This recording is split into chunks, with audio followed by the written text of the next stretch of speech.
ये तो बात गलत है। इतनी मेहनत करने के बाद भी कल किन की मुक्ति हुई थी? कल दो की मुक्ति हुई थी ना। भक्ति के दोनों नाला थे, ज्ञान और वैराग्य। तो ज्ञान और वैराग्य की मुक्ति हुई थी और आज की कथा में धुंधकारी की मुक्ति हो गई। जब धुंधकारी को मुक्ति हो गई, विमान आया, तब जो श्रोता थे वो बोले ये क्या बात है? अरे हमने भी तो 7 दिन कथा सुनी है, लेकिन हमारे लिए विमान क्यों नहीं आया? धुंधकारी के लिए विमान क्यों आया? तब आकाशवाणी हुई कि धुंधकारी ने जो कथा सुनी है वो अपनी जगह पर स्थिर होकर के उपवास करके ना तो उसने जल लिया है और ना उसने कोई अन्न ग्रहण किया है और एक चित्त होकर के कथा सुनी है, इसलिए धुंधकारी की मुक्ति हो गई। नियम से उसने सुना है। आप लोगों को किसी को लग रहा है मुझे भैंस का दूध निकालना है, कोई कह रहा मुझे छोरों का खाना बनाना है, तो अब कथा में ध्यान है कहाँ? वो तो आप भैया यदवीर भैया का व्यवहार है, तो व्यवहार का बदला देने के लिए आना है उनकी कथा में। यही बात है ना, यही बात है ना। कल हमने कहा था कि मेरे मंच पर बैठने से पहले आप लोगों को आ जाना है, और यही होता है।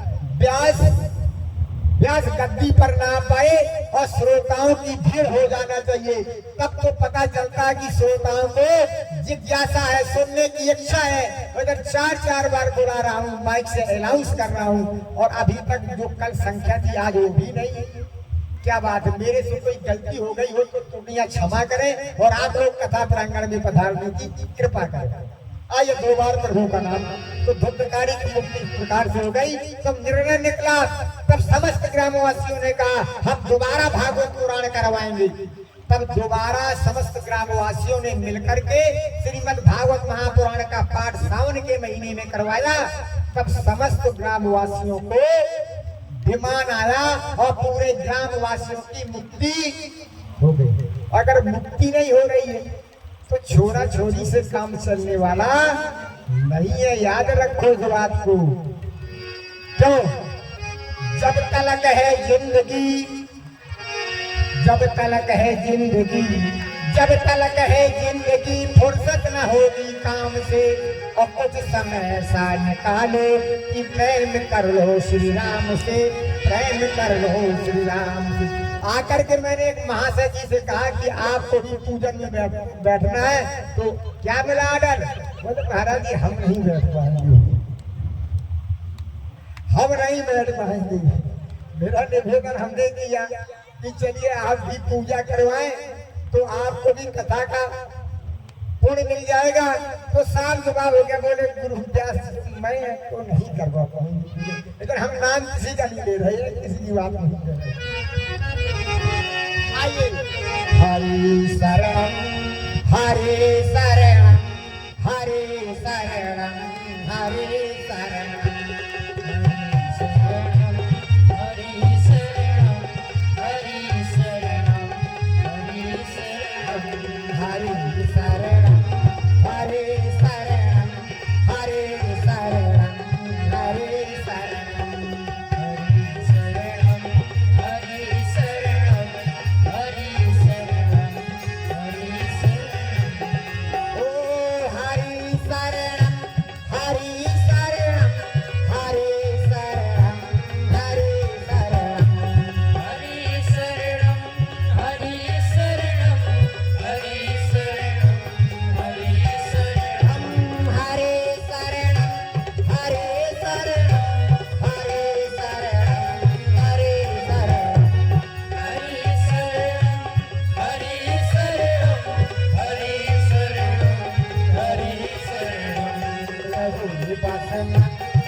प्रकार से आपके 6 अध्याय पूरे होते हैं महात्म्य के।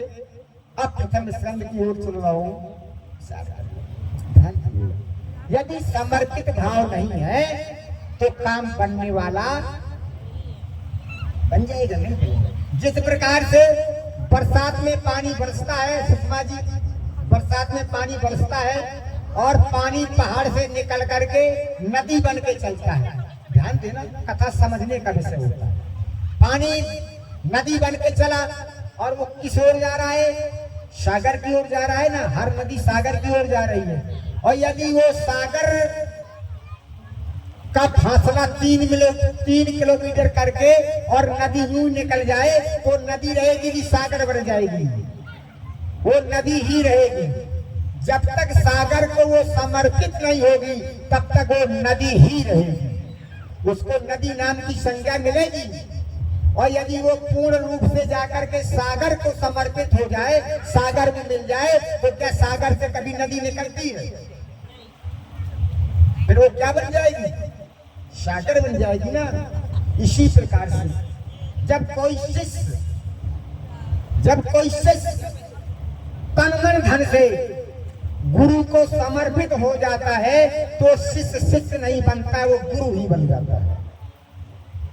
वो गुरु मतलबी होते हैं, वो गुरु स्वार्थी होते हैं जो कहते हैं तुम हमारे चेला हो और मैं तुम्हारा गुरु। क्या मतलब? जब आपने अपना तन मन धन सब कुछ गुरु को समर्पित कर दिया तो अब अंतर कहाँ रहा गुरु और शिष्य में? वही तो असली गुरु है। एक बार एक संत जी थे, या कोई बात नहीं, पंडित जी समझ लीजिए, बोले भाई मेरे से जो दीक्षा लेगा, जो मेरा गुरु मंत्र लेगा, उसे मैं स्वर्ग भेज दूंगा महाराज जी। मैं उसको स्वर्ग का मेरा ठेका कि स्वर्ग भेज दूंगा। अब शिष्य समझदार था, बोले ऐसे गुरु कहाँ मिलेंगे कि स्वर्ग मिल जाए? बोले ठीक है, मेरे मुझे दीक्षा दे दीजिए। कान में मंत्र फूंक दिया, दीक्षा दे दी। अब गुरुजी बोले यार दक्षिणा तो दो।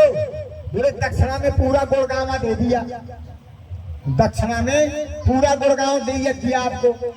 बोले क्या अजीब आदमी है, क्या गुड़गांव पूरा तेरा है? क्या तेरा अधिकार है गुड़गांव में?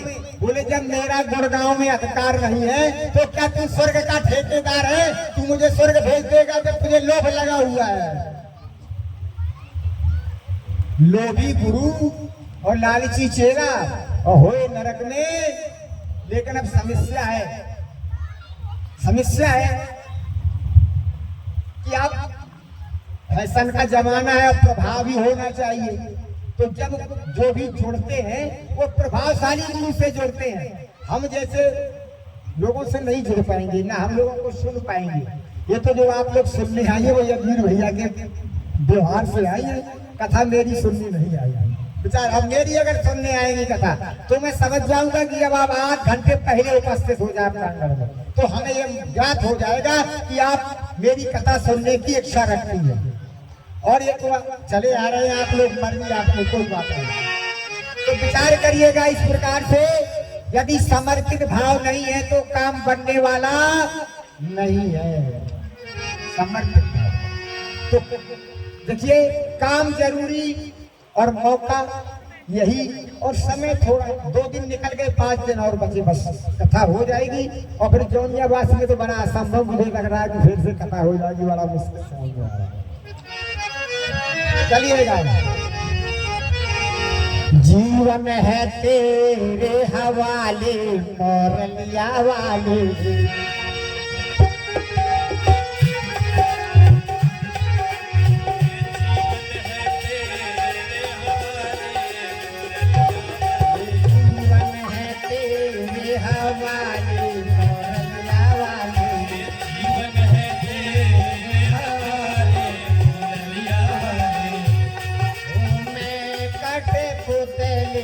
तेरे हाथ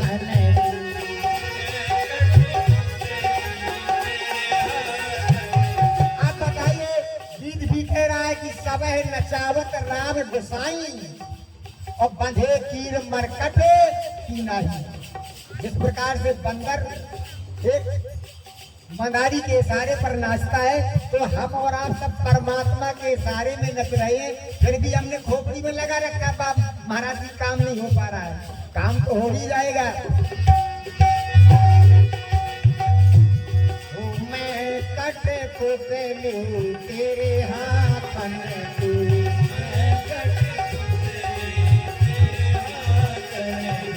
चाहे तू जैसे नचा ले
स्कंद के प्रथम अध्याय पर चल रहा हूँ।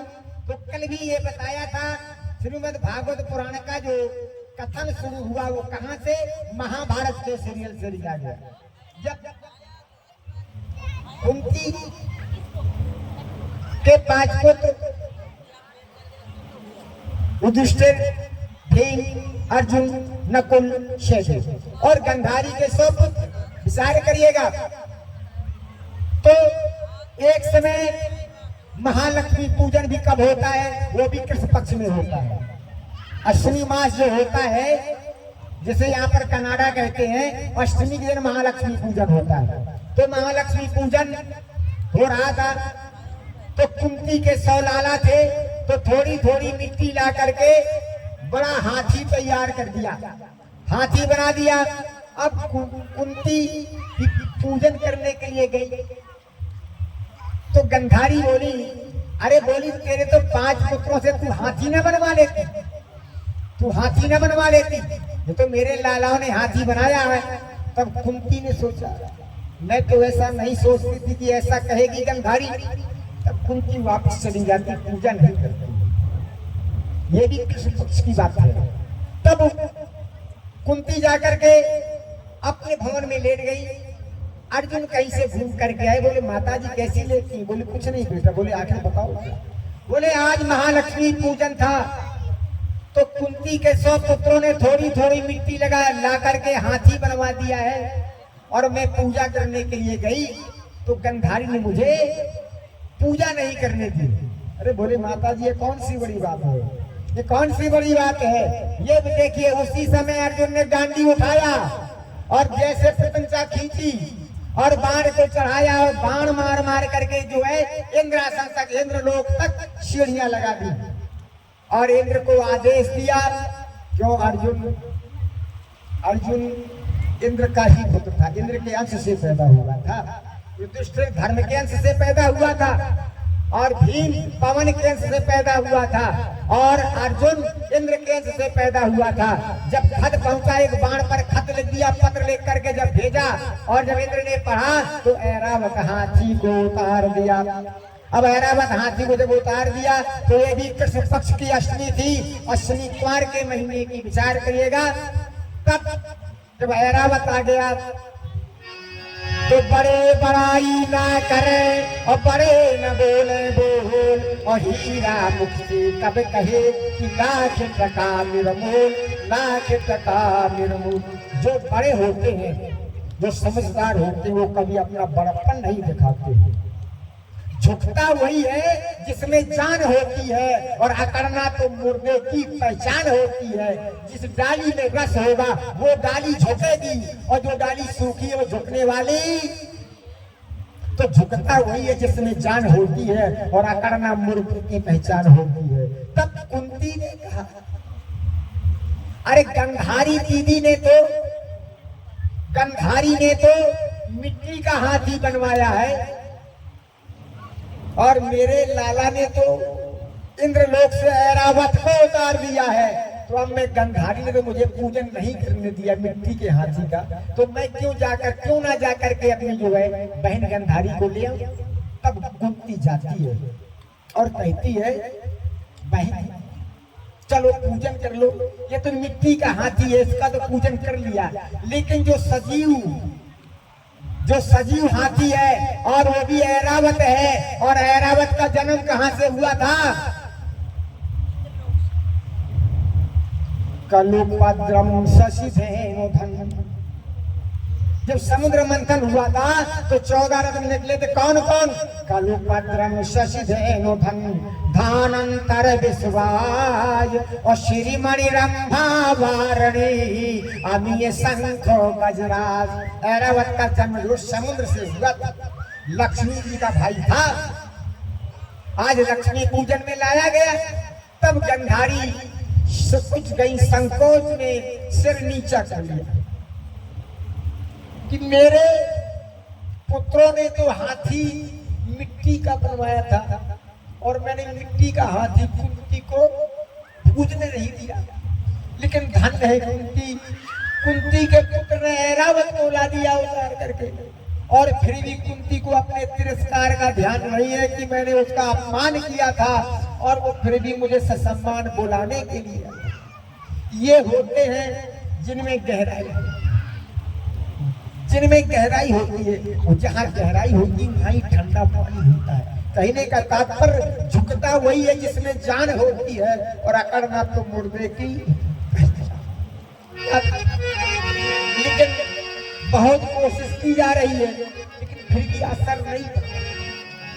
विचार करिएगा, यदि हम अपने जीवन को नहीं बदल पाए, हम अपने लक्ष्य को नहीं पा पाए, तो इन हवेलियों से, इन गाड़ियों से हमारा काम बनने वाला नहीं है। क्यों? क्या होगा? कांच के राचे बदे लेते नहीं और करते बार परत बनते।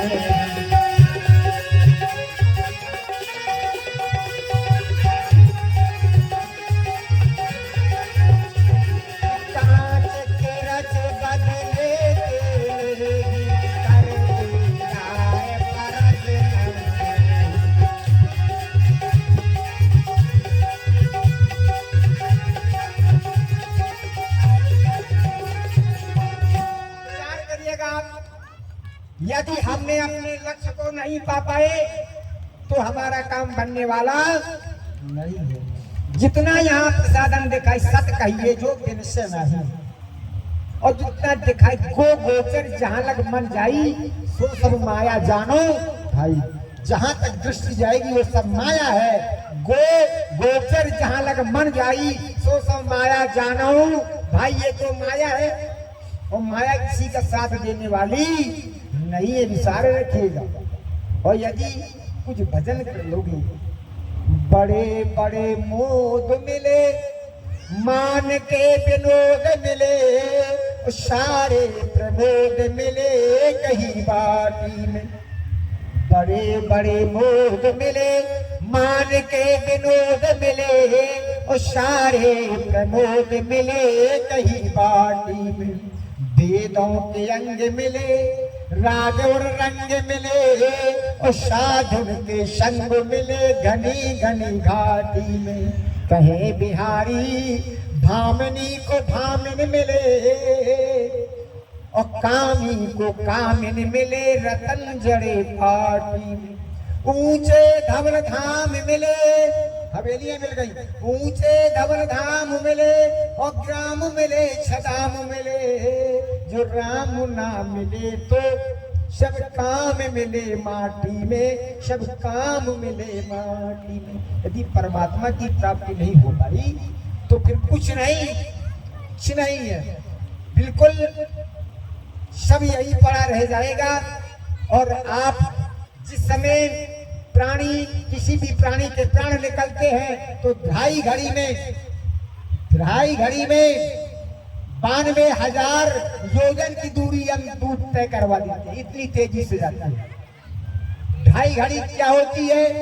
एक घड़ी 12 मिनट की होती है, एक घड़ी 24 मिनट की होती है। एक घंटे में ढाई घड़ी बनती है। एक घंटे में 92,000 योजन, ये एक योजन 4 कोस का होता है, यानी 12 किलोमीटर का होता है। और 92,000 योजन की दूरी एक घंटे में पूरी कराते हैं, इतनी तेजी से घसीट के ले जाता है। इस प्रकार से कुछ नहीं है। यदि परमात्मा की कथा को हमने नहीं सुना और जीवन में नहीं उतारा, और कथा सुन करके कथा भी सुनी आपने, और यदि परमात्मा को और समर्पित नहीं हो पाए, अंदर आत्मा में समर्पित नहीं हो पाए, तो काम बनने वाला नहीं।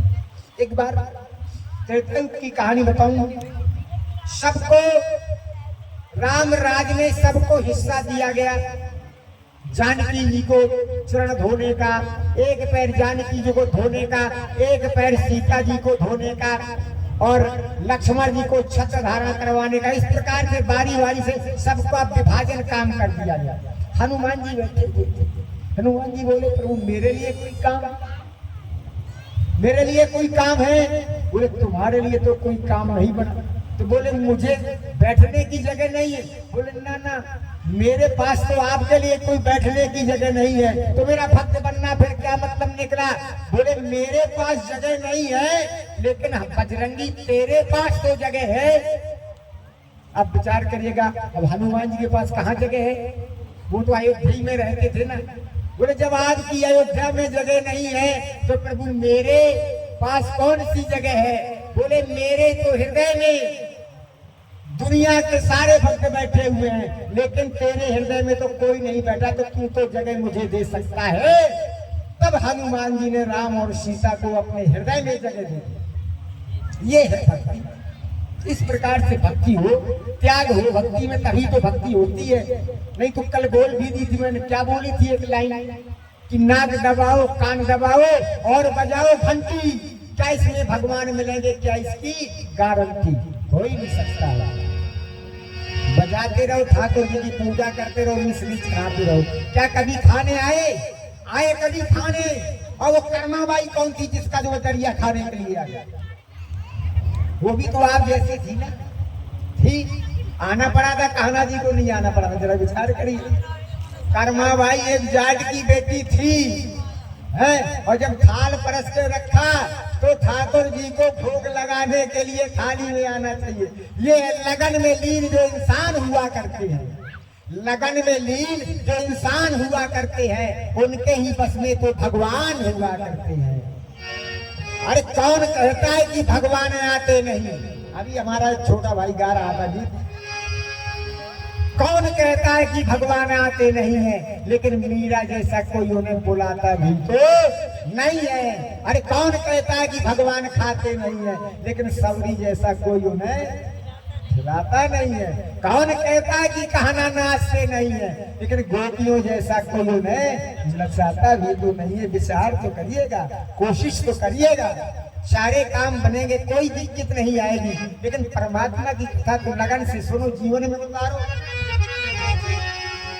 गोविंद हरे गोपाल हरे, जय जय प्रभु दीन दयाल हरे।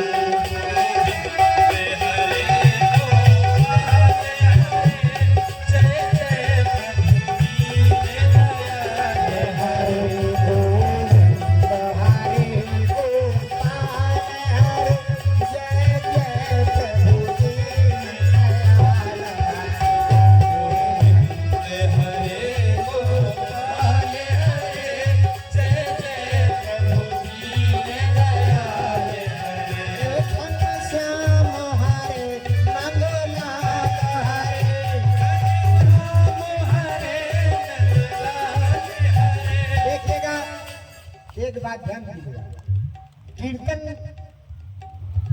करवाने का मतलब तात्पर्य क्या है? पवित्र तीर्थ गमन, जब तीर्थ यात्रा आप जाते हैं, गोवर्धन की परिक्रमा करने जाते हैं, हरिद्वार जाते हैं, तो पवित्र तीर्थ गमन कर पवित्र कछुदान, अब मुख पवित्र जब हो तो है कि ले प्रभु का नाम। यदि कीर्तन नहीं करोगे तो मामला तय नहीं होने वाला। क्यों? सुनिएगा बात। राम कथा सुंदर करतारी, राम कथा सुंदर करतारी, संशय बह गए उड़ावन हरि, भज राम सिया जो जन्म लिया, भज राम सिया, राम सिया।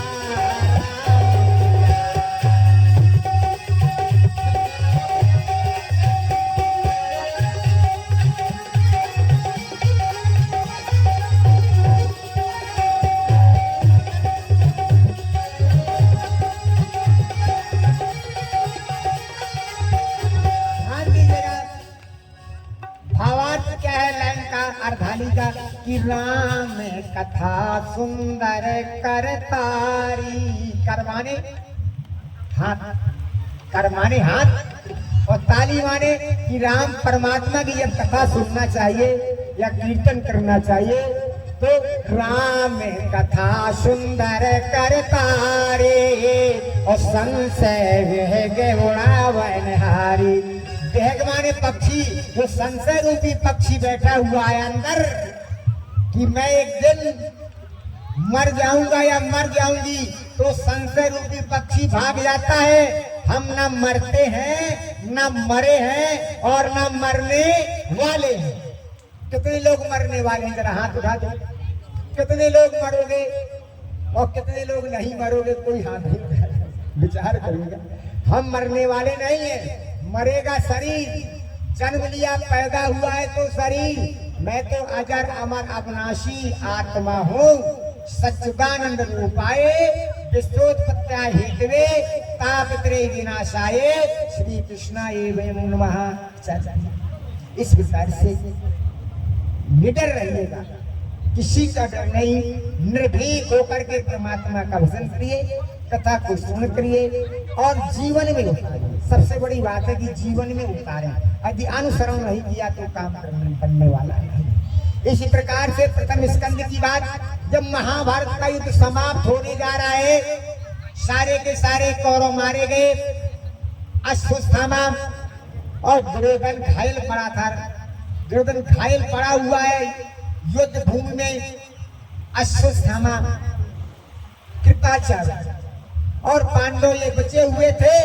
तब अश्वत्थामा से दुर्योधन ने कहा कि मित्र, मैंने आपके भरोसे पर, गुरु द्रोणाचार्य के भरोसे पर और कर्ण के भरोसे पर, भीष्म पितामह के भरोसे पर, अपने कुलपूज कृपाचार्य के भरोसे पर ये महाभारत का युद्ध रोका था, लेकिन सारे के सारे चले गए। एक भी पांडव का वध कोई नहीं कर पाया, मेरा किसी ने साथ नहीं दिया। अश्वत्थामा बोले ऐसी बात नहीं है मित्र, यदि आप कहें तो मैं अभी पांचों पांडवों का वध करके अभी आपके सामने ला सकता हूँ। बोले यदि इस कार्य करने में यदि आप सफल हो जाएंगे, यदि आप पांडवों का वध कर देंगे, तो मैं भी हस्तिनापुर का आधा राज सिंहासन आपको दे दूंगा, आधा राज आपके नाम कर दूंगा। अब ब्राह्मण लोग भी तो होते ही है भाई, लोग तो है ही, और हम इसलिए तो बुला रहे कि जितनी ज्यादा संख्या में आओगे उतनी ज्यादा आरती में पैसा आ जाएगा, इसलिए बुला रहा हूँ कथा सुनाने के लिए। विचार करें तो अश्वत्थामा को इस बात पर लोभ हुआ कि मुझे आधा राज मिल रहा। बोले अभी ला रहा हूँ, पेपर रखा है, विचार करिएगा आप। तो अश्वत्थामा ने कहा मैं आज ही रात में पांचों पांडवों का वध कर दूंगा, लेकिन हुई है सो पुराण रच राखा, और को कर तरके बढ़ावे शाखा। अरे जो होना, जो प्रभु को करना वो ही होगा, और वही हुआ है, वही होगा। हम आप तो निमित्त मात्र है, लेकिन उस पर छोड़ते नहीं, हमें भरोसा नहीं है परमात्मा के ऊपर। जो हो रहा है, गीता का भी यही संकेत है कि जो हुआ वो अच्छा हुआ, जो हो रहा है वो अच्छा हो रहा है, और जो होगा वो अच्छा होगा। फिर भी जानते भी है लेकिन मानते नहीं है। विचार करिएगा। तो अश्वत्थामा ने विचार नहीं किया, चल दिया, लेकिन उधर कन्हैया को पता था, क्योंकि वो तो अंतर्यामी है। वो जिस तंबू में द्रौपदी लेटी हुई थे, द्रौपदी के पांचों पुत्र सुत सोम वगैरह जो है लेटे हुए थे, पांचों बालक। तब उधर से देवकी को आज उन्होंने बोले चलिए, अर्जुन को वहां से उठा लिया और अर्जुन को वहां से हटा लिया, और देवकी अपने बालकों को लेकर के उस तंबू में अकेली सो गई। अश्वत्थामा उधर पहुंचा तो पहरा लगा हुआ था, शंकर जी का पहरा लगा दिया गया था तंबू में। अब अश्वत्थामा जब पहुंचा तो देखा कि ये तो भगवान शिव के गण सारा जो है तंबू घेर के खड़े हुए, घने गण खड़े हैं। तब कहीं से जब रास्ता नहीं मिला तो अश्वत्थामा जो था वो भी भगवान शंकर का अंशावतार था। अश्वत्थामा भी भगवान शंकर के अंशावतार थे। तब उन्होंने कहा प्रभु काम कैसे बनेगा, हमने शपथ ले ली है घनी कि मुझे वध करना है और आपका पहरा लगा हुआ है, तो बोले जाइए पीछे वाले दरवाजे से निकल जाओ। अश्वत्थामा गया और उसने पांचों बालकों की हत्या करके पांचों सिर काटे, बालकों के छोटे छोटे बालकों के, और पांचों सिर ले जा करके दुर्योधन के सामने रख दिए लाइन से। बोले लीजिए पांचों पांडवों का वध कर दिया। दुर्योधन कहता इतनी शीघ्रता से, ये तो असंभव है, ऐसा हो ही नहीं सकता है। जिन्हें भीष्म पितामह ने 10 दिन के लिए महाभारत का युद्ध भार लिया था, भीष्म पितामह भी एक पांडवों का वध नहीं कर पाए, द्रोणाचार्य नहीं कर पाए, कृपाचार्य नहीं कर पाए, कर्ण नहीं कर पाए, तो फिर इतनी जल्दी कैसे? बोले नहीं देखो ने पांचों सिर आपके सामने है। तो जैसे दुर्योधन ने पहले सिर को उठाया और उठा करके अपनी हथेली को यूं दबा दिया तो सिर के टुकड़े टुकड़े हो गए, सिर के टुकड़े टुकड़े हो गए। बोले ये युधिष्ठिर का सिर है ही नहीं। दूसरे सिर को उठाया, उसे भी मसल दिया, वो भी टुकड़े टुकड़े हो गया। यानी बारी बारी से पांचों सिर टुकड़े टुकड़े हो गए। तब दुर्योधन बोला अरे अश्वत्थामा, ये तूने क्या कर डाला, ये तूने क्या कर डाला, तूने तो मेरे वंश की नाश कर दी। अभिमन्यु मारा गया, अब यही जो 5 लाला बचे थे द्रौपदी के, और तू तो द्रौपदी के 5 लालाओं का तूने हत्या कर दी। तूने ये क्या कर दिया? इसमें ना तो युधिष्ठिर है, ना भीम है, ना अर्जुन है, ना नकुल है, ना सहदेव है। ये तो 5 भाइयों के 5 लाला है। जब अश्वत्थामा ने सुना तो अश्वत्थामा तो भागा, वहां से भागा कि ये तो बड़ा अनर्थ हो गया। और भाई जैसे ये कला हुई कि कन्हैया लेकर के अर्जुन को उसी तंबू में आ गए। और जब तंबू में क्या देखा? लाश पड़ी हुई थी 5 बालकों की, खून से सारा लथपथ था वहां का माहौल। द्रौपदी ने देखा, द्रौपदी रो रही थी। अर्जुन पहुंचा, अर्जुन ने देखा कि 5 मेरे लालों की हत्या हो गई। तब अर्जुन बोला, मैं आप ही देख रहा हूँ किसने मारा है मेरे हमारे 5 भाइयों के 5 लालों को। अर्जुन ने कहा, कन्हैया रथ को चलाइए। कन्हैया ने रथ को बढ़ाया और अर्जुन ने अपने गांडीव को लिया, अपने तरकस को, और जब रथ को हाँका गया तो अश्वत्थामा भागता हुआ चला जा रहा। अश्वत्थामा को पकड़ लिया कन्हैया अर्जुन ने, और पकड़ करके बांध करके रथ में डाल दिया, और उसको रथ में डाल करके लाए। कहाँ लाए? द्रौपदी के सामने लाए। बोले, द्रौपदी जो तेरे 5 बालकों की हत्या की है, वो इन 5 ये बाल हत्यारे को मैं ले आया। अब मैं इसका पद तेरे सामने करता हूँ, इसका पद मैं तेरे सामने करता हूँ। तब द्रौपदी बोली, पार्थ उसने तो जो किया तो किया, लेकिन तुम काहे को ब्रह्म हत्या कर रहे हो? तुम काहे को ब्रह्म हत्या कर रहे हो? बोले, मेरे साथ में कन्हैया है, मुझे ब्रह्म हत्या का कोई भय नहीं है। बोले, क्यों? बोले, इनका एक कथन है कि कोट विप्र बधे लागे जाहो, आई शरण तजो नहीं काहू। अरे एक ब्राह्मण क्या, चाहे 1 करोड़ ब्राह्मणों की हत्या कर दी जाए, जब मेरे ठाकुर जी मेरे रक्षक है तो मुझे जो है ब्रह्म हत्या का दोष ही नहीं लगेगा। लेकिन बोले, इससे मिलेगा क्या तुमको? अरे भाई, तुम अश्वत्थामा का पद कर दोगे तो मेरे बाल लाला जिंदा थोड़ा हो जाएंगे, मेरे लाला जिंदा थोड़े हो जाएंगे। इसे कहते हैं गंभीरता, इसे कहते हैं महानता। तब अर्जुन बार बार कह रहा है, लेकिन द्रौपदी ने अश्वत्थामा का पद नहीं करने दिया और अश्वत्थामा को छोड़ दिया। लेकिन फिर भी अश्वत्थामा नहीं माना। जेको जोन स्वभाव हो जीसे, जाको जोन स्वभाव हो जीसे, और नीम न मीठी हो खाए चाहे वो गुड़ घी से। जिसका जो स्वभाव है वो स्वभाव बदला नहीं जा सकता है। हनुमान जी, एक बार हनुमान जी कहाँ थे? ध्यान देना, लंका में। जब मेघनाद बहन करके ले गया हनुमान जी को रावण के सामने, तब रावण ने कहा, क्यों रे बानर, तूने राक्षस को क्यों मारा?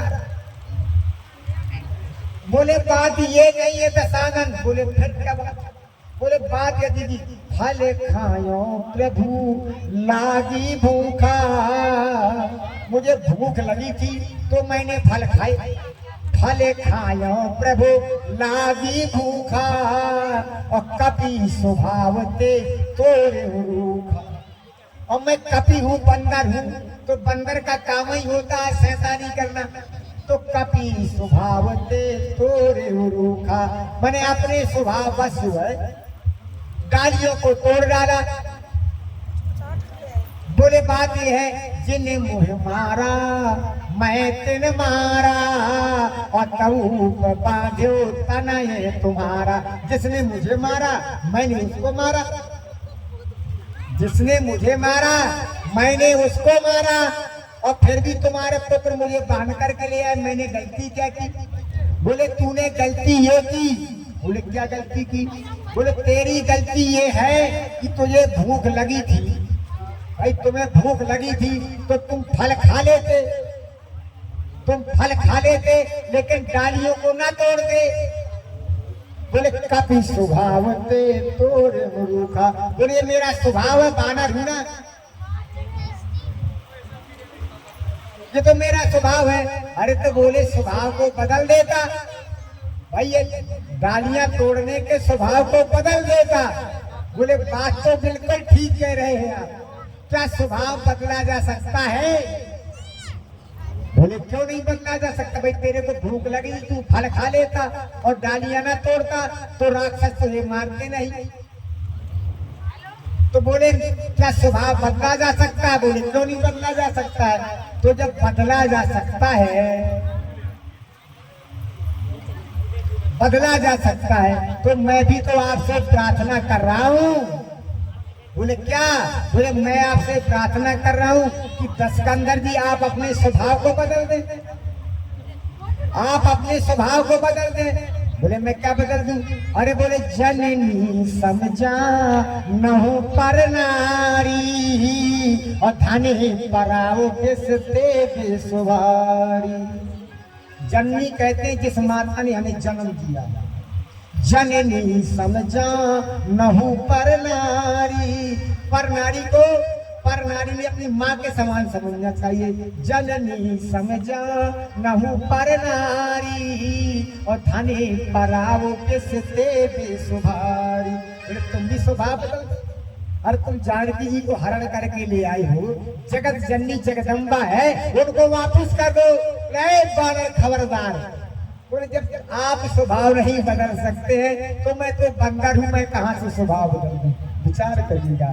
तो हमें यदि हमारे स्वभाव में कोई तीखापन है, कोई आंट पड़ी है, कोई विषय की आंट पड़ी है, या कोई ऐसा पदार्थ लेने की आंट पड़ी है, तो हमें अपने स्वभाव को बदलना पड़ेगा। यदि हम अपने स्वभाव को बदलेंगे नहीं तो हमारा काम बनने वाला नहीं है। कल भी एक बात बोला था मैं कि जाम पर जाम पीने से क्या फायदा, और बीती रात सुबह उतर जाएगी। अरे आपने शाम को पी तो सुबह उतर जाएगी, और सुबह पियोगे तो शाम को उतर जाएगी। तो जब उतर ही जाना है तो काहे को चढ़ाने को जबरदस्ती लगी? विचार करिए। प्रेम की पाती वो विचार जरा की जेठानी है, और बेटी बर्बाद की वो नरक की निशानी है। चोरों की चोरी वो बहू है विपद की बड़ी, और दुख का की दूती दर्द का की देवरानी है। जाति जवानी मत समझो इसे लाल पानी, जाति जवानी मत समझो इसे लाल पानी, और दुर्गुणों की रानी ये मदरा महारानी है, मदरा महारानी है। लेकिन फिर भी कोई मानने वाला नहीं है। मानने वाला है कोई? कोई नहीं मानेगा, बड़ा असंभव है। बस यदि हम अपने स्वभाव को नहीं बदलेंगे और बात नहीं मानेंगे तो फिर काम बनने वाला नहीं। बस बात ये है। आज फिर भी अश्वत्थामा नहीं माना। अभिमन्यु की पत्नी का नाम भूल गया मेरे को। अभिमन्यु की पत्नी का नाम याद दिला दो जरा, तब तो बात बन जाए। उत्तरा, उत्तरा नाम था अभिमन्यु की पत्नी है। विराट की पुत्री थी उत्तरा, उस समय गर्भवती थी। उत्तरा गर्भवती थी। अभिमन्यु चक्र में मारा गया था। तब अश्वत्थामा ने प्रति ब्रह्मास्त्र का प्रयोग कर दिया उत्तरा के गर्भ में, और जब उत्तरा के गर्भ में ब्रह्मास्त्र पहुंचा तो बालक जलने लगा। उत्तरा चिल्ला रही है, कन्हैया कन्हैया कहाँ हैं आप? आइए मेरी रक्षा करिए, मेरी रक्षा करिए। जब कन्हैया ने आर्तनाद सुना, इस प्रकार की पुकार सुनी, तो कन्हैया ने सुदर्शन चक्र को भेज दिया और उत्तरा के गर्भ की रक्षा हो गई, और उन्हीं का बालक पादीक्षत पैदा हुआ। उत्तरा का पुत्र ही था पादीक्षत। इस प्रकार से इस महाभारत के सीरियल से भागवत पुराण की कथा का प्रारंभ है। लेकिन समस्या मेरे सामने है। अब आप आ पाई हैं और 10 बजने को जैसे होगा आप उठ करके चलना शुरू कर देंगे। अब मेरी क्या गलती इसमें जरा विचार, मेरी गलती क्या है? कथा सुनने वाला तो हो कोई, और कोई कथा बाकी रह जाए तो मुझे बता देना। एक पेज नहीं खोलूंगा पाठ करने के अलावा। आप 3 घंटे 5 घंटे 6 घंटे बैठिए, ना डायरी खोलूंगा ना पेज खोलूंगा। सरस्वती जी की मेहरबानी है, सारी कथाएं आपको सुना दी जाएगी। या जो कथाएं आप भागवत पुराण से सुनना चाहते हैं वो मेरे को लिख करके भेज दीजिए, उस कथा को सुना दीजिए। अब आप सुनना ही नहीं चाहती हैं। हमने कहा था कि आप 8 घंटे पहले आइए, आप 2 घंटे लेट आइए। अब बस 1 घंटे बाद 10 बजने वाला है, काम कैसे बनेगा जरा विचार। गोविंद मीरो है, गोपाल मीरो है,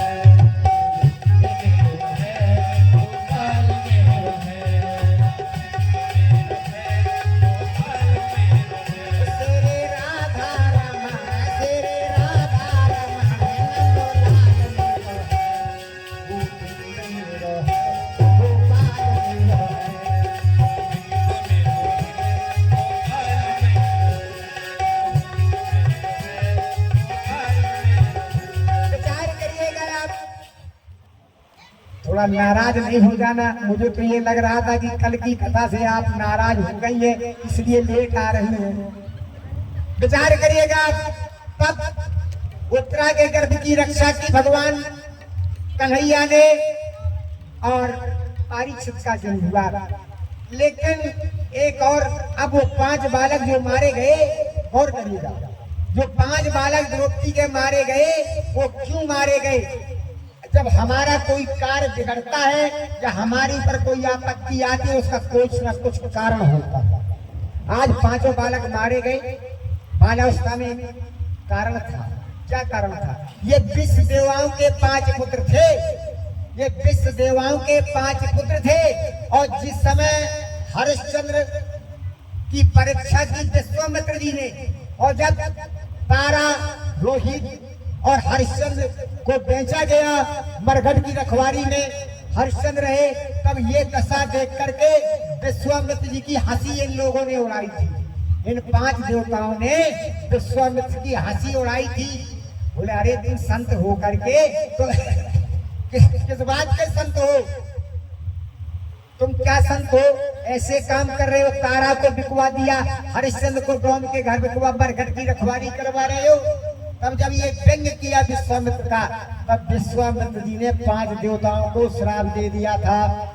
बोले तुम्हारा जन्म तो होगा, तुम्हारा जन्म होगा मृत्युलोक में, और तुम विवाह से पहले मार दिए जाओगे। कथा पूरी हुई ना? विवाह से पहले मार दिए जाओगे। तो कारण ये लगा हुआ था उस पे, जो जस करई सो पहले चाखा, करम प्रधान विसुरज राख। जो जस कराए सो तस फल चाखा, करम प्रधान विसुरज राख।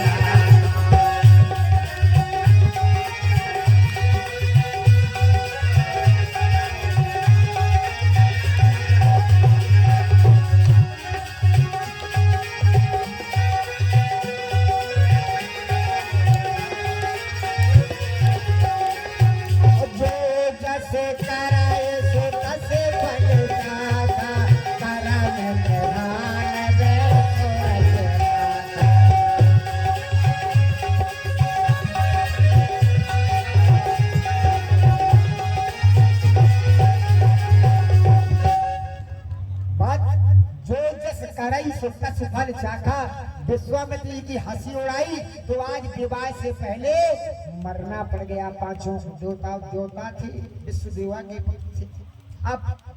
अब महाभारत का सीन, भीष्म पितामह सरसैया पर लेटे हुए हैं, अर्जुन के तीरों से घायल हुए। विचार करिएगा, अब तो भीष्म पितामह जब नहीं, तब उन्होंने अपनी मृत्यु का कारण बता दिया अर्जुन से कि शिखंडी को लाया जाए और शिखंडी को रथ में बैठा लो, और शिखंडी पूर्व जन्म का स्त्री है, और पूर्व जन्म का नहीं, वो इस जन्म का भी स्त्री है। एक बार एक लाइन कह दी थी हम लोगों ने कीर्तन में, लड़की की हो गई लड़की से शादी। अब कहीं लड़की की शादी होती, लड़की की हो गई लड़की से शादी। तो ये शिखंडी का जो जन्म हुआ था, इसका पुत्र था, ये याद नहीं है मेरे को, इतनी बातें कहाँ तक याद है। ये द्रौपदी का भाई था धृष्टद्युम्न और शिखंडी। तो शिखंडी का जन्म हुआ था तो यह स्त्री रूप में ही कन्या के छोरी के रूप में पैदा हुआ। लेकिन इसको राजा द्रुपद ने इसको छोरा बना दिया। बोले मेरे छोरा हुआ है, और इसकी शादी करवा दी गई। और जब शादी करवा दी गई और जब शादी में बहुरिया आई और जब सुहाग रात का समय आया और जब सुहाग रात में शिखंडी पहुंचा तो वो तो शिखंडी क्या था, वो तो छोरी था।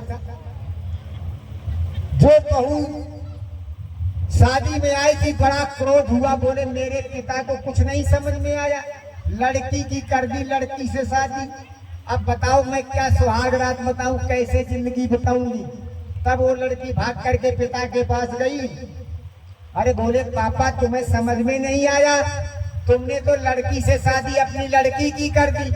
बोले वो तो छोरा बनाए था, वो तो कह रहा था छोरा है। तब ध्यान देना, तब द्रुपद के ऊपर चढ़ाई कर दी राजा ने, जिसकी छोरी थी। जब चढ़ाई कर दी तो राजा द्रुपद परेशान हो गया, क्योंकि कुछ आदत ऐसी है कि कई बार यहाँ कथा कह चुका हूँ, कुछ हटके अलग कथा को ये 2-4 कथाएं कुछ ऐसी आपके सामने पेश कर दी जो अभी तक नहीं बोली। तब जब चढ़ाई कर दी द्रुपद के ऊपर तो द्रुपद परेशान हो गया। तब शिखंडी ने सोचा, बोले परीक्षा होगी अब तो, कैसा तेरा छोरा है या छोरी है। तो शिखंडी ने सोचा कि जब मेरी परीक्षा होगी, मेरी जांच पड़ताल होगी तो मेरे पिताजी के ऊपर संकट आ जाएगा, माताजी परेशान हो जाएगी। तो शिखंडी ने वहां से भाग लिया और वो भागते भागते जंगल में पहुंचा। तो जंगल में एक थूहड़ नाम का गंधर्व मिला। ध्यान दीजिएगा, उस गंधर्व का नाम था थूहड़ नाम का गंधर्व मिला।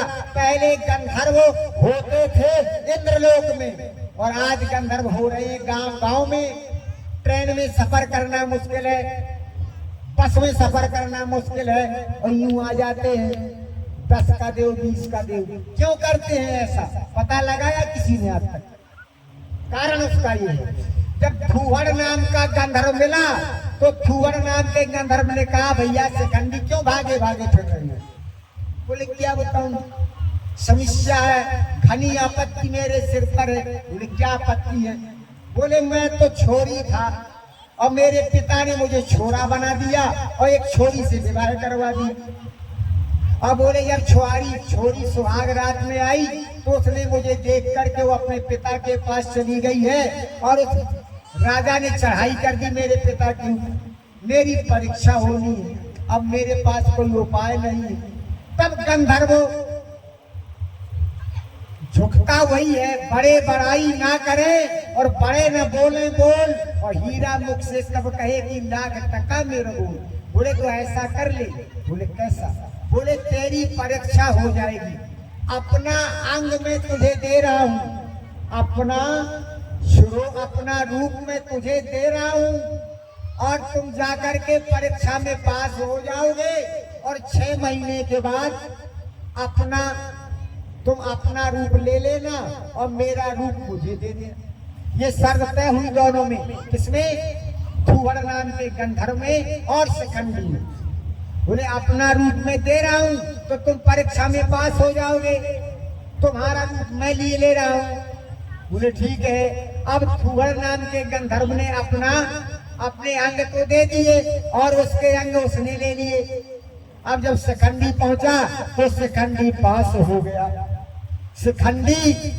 हो गया, लेकिन शिखंडी ने थूहड़ नाम के गंधर्व का वो अंग आज तक वापस नहीं किया। तभी से गंधर्व ये जो हिजड़े हैं आज आप लोगों को वो परेशान करते हैं और कहते हमारी ही तो है करतूत जो तुम मनुष्य बने बैठे। उनकी गलती नहीं, लेकिन हमको जाना चाहिए गहराई। जिन खोजा तिन पाइया और गहरे पानी पैठ और मैं गौरी ढूंढ चली रही किनारे।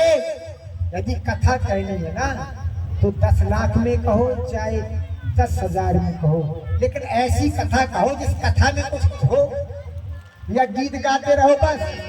चलिए हम भी गीत गा देंगे। मेरी लगी शाम संग प्रीति ये दुनिया क्या जाने,